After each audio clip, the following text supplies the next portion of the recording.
Okay, case study number two.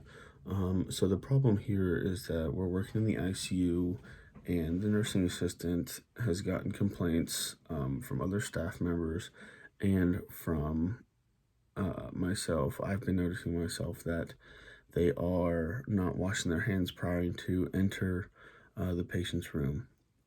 This can be very annoying because I mean, that's standard procedure in everywhere.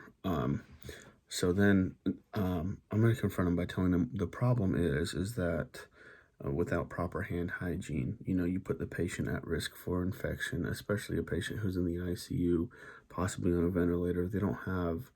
They can't protect themselves in this time. So I would say you're putting the patient at risk. And then I would confront them in a way saying like, listen, I know you do a great job on the unit, but there's one thing I need you to improve on, and just tell them that, hey, we need you to start sanitizing and washing your hands prior to going into the room. This helps not only the facility, but it also helps the patient because uh, it is a safety risk to the patient.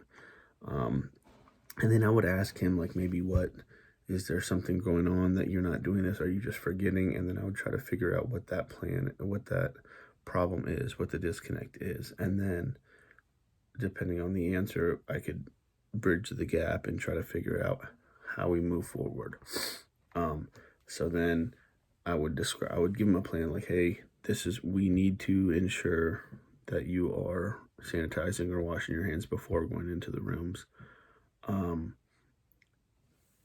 and really the plan could only be monitored. You can't sit over his shoulder, but tell him like, hey, it's just so important that we do sanitize our hand because we want to prevent infection to these patients that are high risk. Um, and then I would follow up by just kind of watching him, monitoring, and if it starts to become more of a problem, then it needs to be taken up to a higher level chain of command.